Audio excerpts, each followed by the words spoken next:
toca abordar un tema por demás interesante y por demás importante, ya que a lo largo de nuestra vida se nos pueden presentar diversos padecimientos y diversas dolencias a las cuales en un principio no podemos atribuir ningún origen, pero analizando nuestra vida cotidiana y nuestros hábitos, podemos llegar a la conclusión que todas estas dolencias y todos estos padecimientos que hemos venido teniendo de algunos años a la fecha pueden deberse a una mala higiene postural, es decir, que no estamos llevando a cabo nuestros desplazamientos y nuestras cargas de una forma adecuada.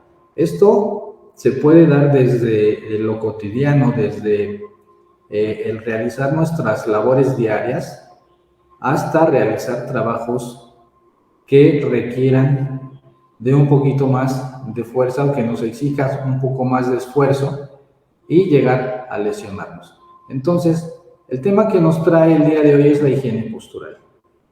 Y bueno, para empezar, ¿qué es la higiene postural? Aquí dice que es un conjunto de normas cuyo objetivo es mantener la correcta posición del cuerpo en reposo o en movimiento, y así evitar posibles lesiones, aprendiendo a proteger principalmente nuestra columna vertebral, evitando que se presenten dolores y disminuyendo el riesgo de lesiones. Es decir, que todo lo que se conjuga en higiene postural tiene que ver con proteger todo nuestro cuerpo, principalmente columna vertebral y articulaciones, para que éstas no sufran lesiones que nos puedan incapacitar o discapacitar en un futuro a consecuencia de esta misma lesión y a consecuencia de esta mala práctica, de una mala higiene postural. El fin de la higiene postural es regular las cargas y prevenir los daños en la columna vertebral cuando se realizan actividades de la vida diaria. Por ejemplo, aquí en la imagen tenemos una actividad que tenemos todos los días, que todos los días hacemos cargas y que todos los días mandamos a los niños a la escuela sin saber qué es lo que le metemos a la mochila y cómo es que lo debemos ordenar para que ellos no sufran una consecuencia futura. Es decir, si durante la niñez no llevamos a cabo una prevención, es muy posible que en la vida de adolescente y adulto tengan que visitar a su especialista, a su quiropráctico, para que corrijan problemas de postura. Aquí tenemos a la imagen el niño que carga la mochila, que carga demasiados pesos sobre su espalda, que la mochila no es el tamaño adecuado a su peso y talla. Entonces aquí estamos generando un problema. Este niño en un futuro va a sufrir problemas de espalda, problemas de columna vertebral, y que en un principio no vamos a saber a qué atribuirlos. Para todo trabajo o movimiento existe una posición adecuada. Esto nos va a llevar a evitar lesiones a largo plazo o molestias en el cuerpo.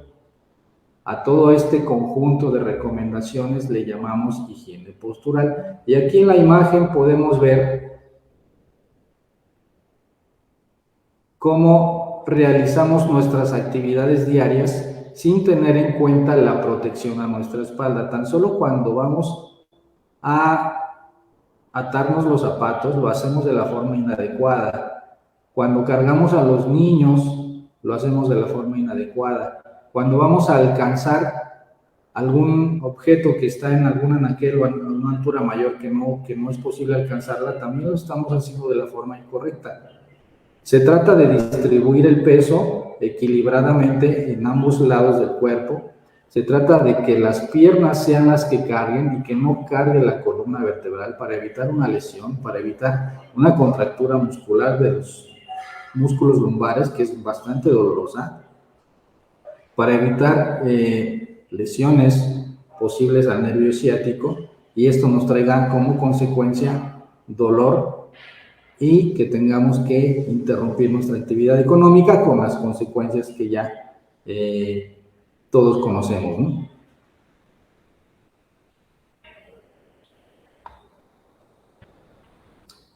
Al aprender a realizar esfuerzos de la vida cotidiana de la forma más adecuada, se disminuye el riesgo de sufrir fuertes dolores de espalda, de columna. Analizar de forma adecuada la higiene postural requiere conocimiento de nuestro entorno para poder mantener posturas de trabajo adecuadas y tener en cuenta todo el mobiliario que tenemos a la mano, además de las condiciones ambientales en las cuales nos desarrollamos en nuestras labores económicas, en nuestro trabajo, en nuestra escuela, y que todo esto esté adaptado a la actividad que realizamos. Debe haber una adecuada iluminación, los puestos de trabajo, el mobiliario que utilizamos, que todo esto esté adaptado de acuerdo a la actividad que realizamos. Esto le llamamos o se conoce comúnmente como ergonomía. Todo nuestro ambiente de trabajo debe ser un ambiente ergonómico. Y además de que se recomienda hacer actividad física que fomenten que músculos y huesos se fortalezcan y sean resistentes y además que tengamos una musculatura elástica, flexible. En caso de presentar dolor, bueno, debemos acudir a consulta con un profesional y seguir las recomendaciones que éste nos dé para tener un tratamiento y una recuperación adecuada.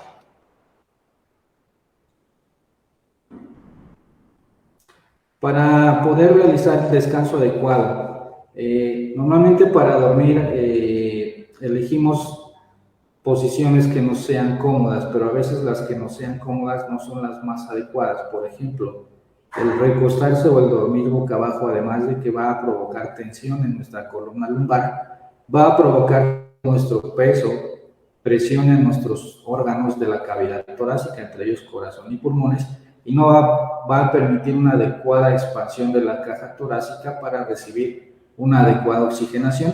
Y esto va a traer como consecuencia, bueno, que siempre despiertes cansado, que tengas dolor de cabeza, que tengas migrañas constantes. La posición adecuada para dormir puede ser boca arriba, con un soporte debajo de las rodillas, puede ser un rodillo, o puede ser de lado, igual con un soporte que te pueda generar menos tensión en la zona lumbar, como lo tenemos ahí explicado en las figuras. De lado o boca arriba es la posición adecuada. Si lo estás haciendo de lado, déjame decirte que estás haciendo o estás durmiendo, estás acostándote de una forma incorrecta y esto te va a traer problemas, te va a traer dolor en un mediano o largo plazo. Para sentarnos es igual, siempre tenemos el hábito de sentarnos de una forma inadecuada. Con respecto a la altura de la silla, siempre debemos asegurarnos que nuestros pies estén bien apoyados en el suelo, que la espalda esté totalmente recta y que además la espalda está recargada sobre el respaldo del asiento. Esto en sillas altas con respaldos altos. Además, la silla debe tener el material adecuado para poder cumplir con su función. Es decir, debe ser un material acoginado con sus soportes lumbares adecuados, con la altura adecuada de las rodillas al piso para poder plantar los dos pies en el suelo sin ningún problema. Aquí en las figuras vemos los ejemplos de cómo sí y cómo no debemos sentarnos en distintos tipos de sillas y en distintos tipos de actividad. Por ejemplo, si estamos frente a la computadora, esta computadora, el monitor debe estar a la altura de nuestros ojos para no tener que flexionar además la columna cervical. También debe estar el respaldo en un ángulo de no 45 grados, pero sí puede estar en un ángulo de 50, 55 máximo, para que la columna no tenga que estar soportando peso de más. Y además de que los pies deben estar bien plantados en el suelo. De hecho, es recomendado en el piso poner un banco de por lo menos 10 centímetros para ahí subir nuestros pies y estos no generen cansancio y generen tensión en nuestra zona lumbar. Y además debemos,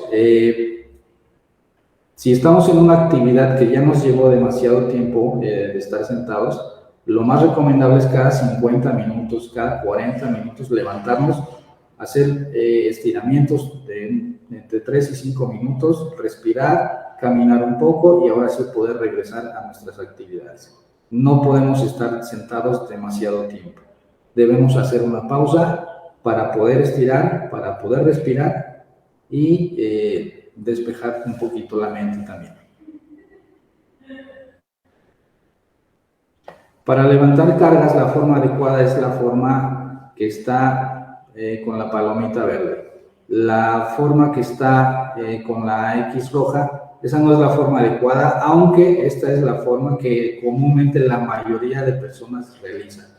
No es la forma adecuada, siempre va a generar tensión en la zona lumbar, siempre va a generar dolor al final del día. Este dolor va a incrementar con el tiempo, este dolor va a llegar a ser incapacitante y como consecuencia, bueno, vas a tener que visitar al profesional no como tratamiento preventivo, sino ya como un tratamiento correctivo que obviamente te va a llevar más tiempo en recuperarte y que el costo económico todavía va a ser mucho mayor que si hubiéramos prevenido adoptando las posturas correctas. Las labores de limpieza en la casa en general, pues deben ser también adaptadas, deben ser también corregidas para que disminuyamos al máximo el riesgo de sufrir una lesión en columna vertebral. Todas estas figuras, todas estas posturas nos indican la forma correcta de hacerlo hasta en actividades que ni siquiera habíamos notado que lo estábamos haciendo de la forma incorrecta. Hoy en día, ya con este seminario, podemos ver que las actividades diarias de casa las estamos haciendo totalmente equivocadas. Entonces, a partir de este momento podemos hacer los cambios necesarios para que no suframos en un futuro. A lo mejor hoy no nos damos cuenta por qué nos duele la espalda al final del día si no hicimos gran cosa. Tan solo el barrer, el tener una mesa de planchado de la forma incorrecta nos va a generar dolor y nos va a generar tensión.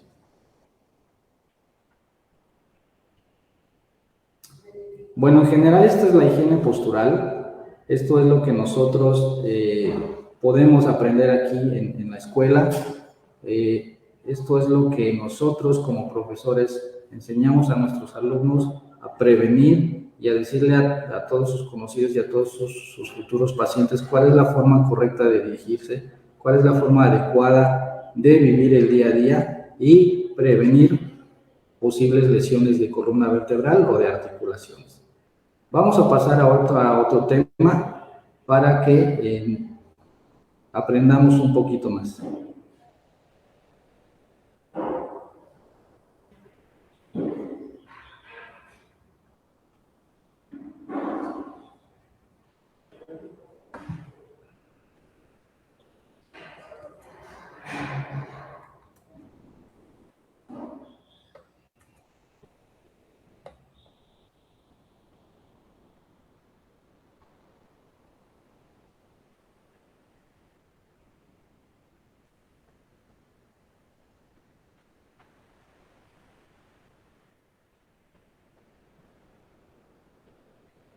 Vamos ahora a la parte de prevención de lesiones. Ya vimos que la higiene postural nos puede disminuir en mucho el riesgo de sufrir una lesión, pero no estamos exentos que en nuestra vida cotidiana podamos sufrir algún accidente que nos pueda llevar a tener alguna lesión de consideración. Entonces, ¿cómo podemos prevenir ese tipo de lesiones? ¿Qué tipo de lesiones son las que existen? ¿Y cuáles son las consecuencias que podríamos enfrentar ante una lesión de este tipo? Vamos a revisarlo. ¿Qué es una lesión? Es un daño o cambio estructural anormal de un tejido o un órgano a causa de una herida o una enfermedad. Ejemplos de una herida o una parte de la piel que presenta señales de infección o de enfermedad.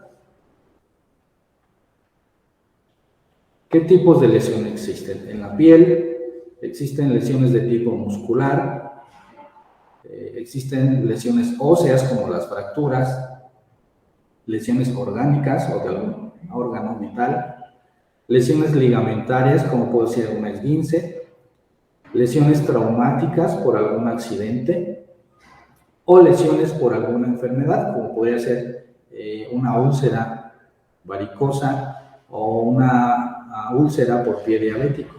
Esto también son lesiones y también son tratables y también son prevenibles.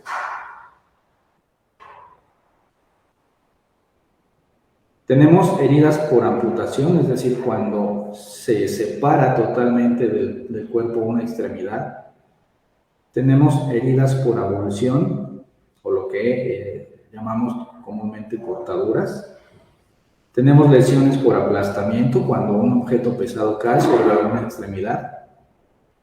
Tenemos las heridas punzantes, que es aquellas cuando un objeto puntiagudo penetra en la piel.